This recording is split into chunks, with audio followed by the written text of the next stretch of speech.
Hello, Duncan, and good morning. Today is Tuesday, June 14, 2022. And do we have a lot to talk about today after yesterday? If you were paying attention, you understand what happened yesterday, and you probably feel a little less wealthy today, unless you've been playing the Contra side. So what is it that you need to know? Well, we're going to go back to 1970s again, because Deep Throat revisited, right? Another 1970s memory and story. We'll get to that in a minute. The Wall Street Journal runs with the story that the Fed has changed course.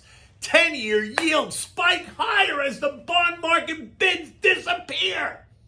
Everything got slammed. The S&P is now in bear market territory officially, leaving only the Dow in correction territory. And what do we have for dinner tonight? Well, it's really a drink. How about the screwdriver cocktail? Because that's what it feels like. And stocks got slammed again to start the new week as investors and traders and algos got themselves all worked up over the weekend after the latest CPI report showed inflation is running at highs not seen in 41 years, leaving them to speculate about what today's PPI is going to reveal and then what tomorrow's FOMC remarks are going to be, right? Stocks sold off hard right out of the gate yesterday morning and only weakened further as the morning turned to afternoon and afternoon turned to early evening. The Dow lost another 800 points at 2.8%, leaving it just on the cusp of a bear market, down 16%. The S&P gave back 3.9% or 150 points, taking it squarely into bear market territory, down 21.3% year to date. The NASDAQ continues to get clobbered, falling 530 points or 4.7%, leaving it down 31% on the year. The Russell lost 85 points to 4.8%. The Trends gave back 3% and 405 points, leaving both of those indexes down 24 and 21% respectively. So the only index that remains in correction territory is the Dow Industrials. All of the others are screaming about more trouble ahead. 10-year yield rocketed higher, closing up 20 bips to end the day yielding 3.36%, while the VIX rose 22.6% to end the day at 34.02. Now, still well below the 40 level, that will surely ignite complete panic in the markets. And while you say that the beating the market is taking is tough, it hasn't elevated itself to the panic mode just yet. We're close. But that needs to happen in order to complete this latest cycle. When will it happen? No one really knows, but my gut tells me that we're getting closer and closer. Look, the market is screaming for somebody to listen. It's telling you that inflation is alive and well, and that if someone doesn't start paying real attention, then the market is going to have to do the heavy lifting for it and reprice equities based on what it thinks should be happening. And that is for rates to move up and move up faster than what the Fed has been yapping about, right? 50 basis point moves are not what the market now expects.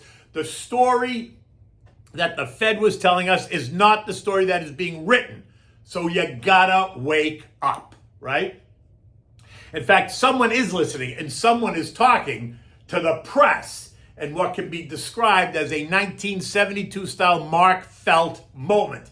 And the Wall Street Journal ran with the story yesterday afternoon and again this morning. You'll find the headline that the Fed is likely to consider a 75 basis point rate rise this week, which means tomorrow. Now, for those of you who don't know who Mark Felt is, he was the law enforcement officer that worked at the FBI during the 1972 Watergate scandal. And if you don't know what the Watergate scandal is, I can't help you right now. You got to just Google it. Felt was the one that leaked the information about President Nixon's involvement, his administration's involvement in the Watergate scandal to Bob Woodward, who then shared it with Carl Bernstein, both reporters for the Washington Post. The Post then published a story that would forever change the path of history. So, I have two things to know here, right? First, that was in 1972 when that happened. So again, we're harking back to the last century, just like we are when we discuss inflation that was rooted in the economy of the 70s and 80s. And it was a reporter, and it was an informant that spoke to the reporter that someone identified only by the name of Deep Throat, right? A pseudonym to protect him from being identified by anyone in the administration, which is apparently what happened over the weekend.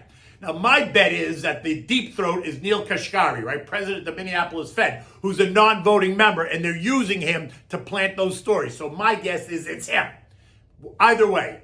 And that's what happened over the weekend, right? This deep throat person spoke to somebody, apparently Nick Tamaris, the reporter who wrote the story for the Journal, about the panic going on at the Fed. How could they raise rates by 75 basis points after JJ promised us that was not even being considered? It was nothing but hyperbole. They needed, though, to change the story. They had to get it out there. They needed to put it back into the global public square, and they needed to do it fast after the horrific CPI report on Friday and the expected elevated PPI report that is due out today at 8:30.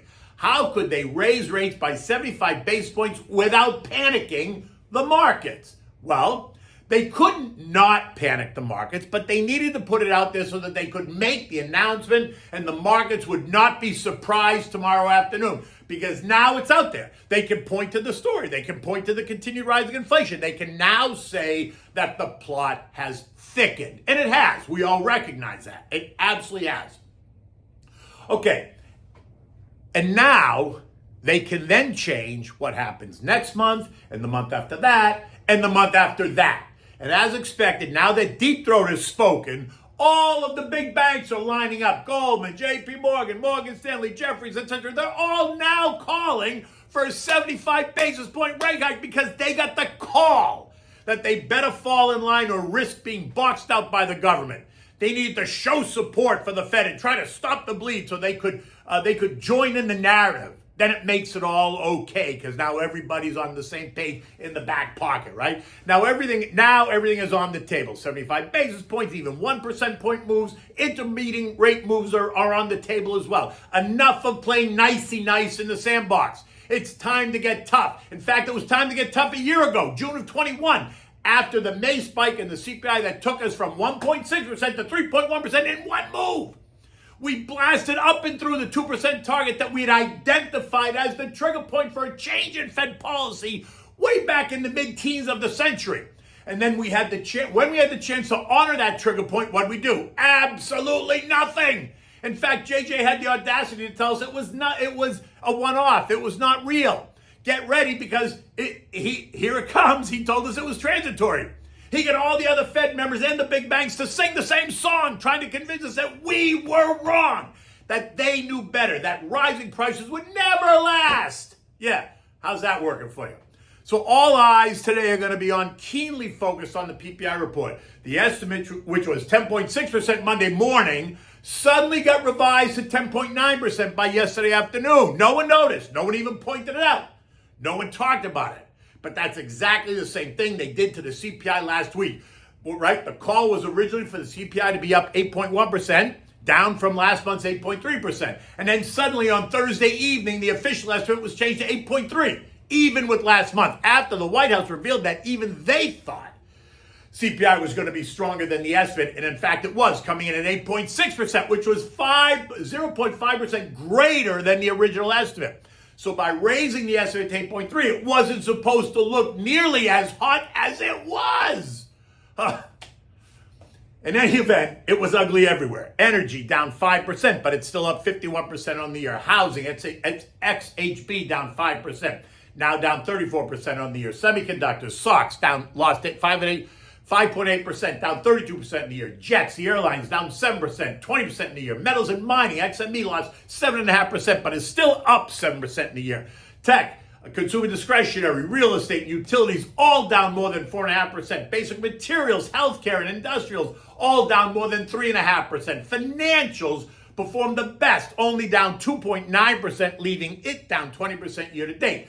BTU lost 10%. But that remains up by 130% year to date, right? Coal stocks, remember we talked about it. And again, the concentrated is where all the money is being made, right? The SARC, which is short the tech disruptors, up 11% yesterday, taking up 71% in the year. The DOG, PSQ, SH, and VIXI all advancing as the market melts down. They're all up significant double digits since January. If the Fed ends up raising rates by 75 basis points or more this week, it means they are not able to accurately signal the pace of future rate hikes the way they want because they're now forced into this corner. They had to strike out in what some might consider a desperate move to suggest that they're in control, when clearly it doesn't appear that they are. But in the end, it is important that they get policy right. But who wants to bet that they're going to get it wrong again, right? The pendulum always swings way too far to the left and then way too far to the right. Pay close attention to what Jay Powell says about the size of the likely rate hike in July and the months beyond. I anticipate that he's going to show more flexibility to larger rate hikes given the latest CPI report, the stalling housing market, his 30-year mortgage rates are now approaching 6%, surging gas and food prices, ongoing supply chain disruptions, and inflation that is not responding to the narrative. He probably regrets being so dismissive about larger rate hikes back in May. But look, you can't cry over spilled milk, so you got to let that one go and just focus on the future. This morning, U.S. futures are up, but down significantly from where they were at 4 a.m. Dow futures now up 70 points, the S&P up 13, the Nasdaq up 67, the Russell's flat. Earnings estimates for the year are now coming down and coming down hard from where they were in January. So that sets us up for a weakening economy and an inevitable recession, right? There is no way the Fed can now manage a soft landing by any stretch. So you prepare for a crash and hope for just a bumpy landing. That's kind of the way you should position it so that you're if the worst happens, you're prepared for it. European markets, which started the day higher, have all turned lower by 6 o'clock this morning. Markets across the Eurozone are down anywhere between 0.5% to 1.5%. This as investors get whipsawed while they assess both the inflation risk and the recession risk. If the Fed goes up by 75 basis points and suggests more aggressive moves ahead, what does that mean for the European Central Bank, who's way behind the eight ball in terms of rates versus inflation, right? Currently, their rates are negative 0.25%, while inflation is running at 8.1%. Kavish? And the Bitcoin crypto carnage continues, right? Bitcoin traded down to just above 21,000, taking the whole group lower.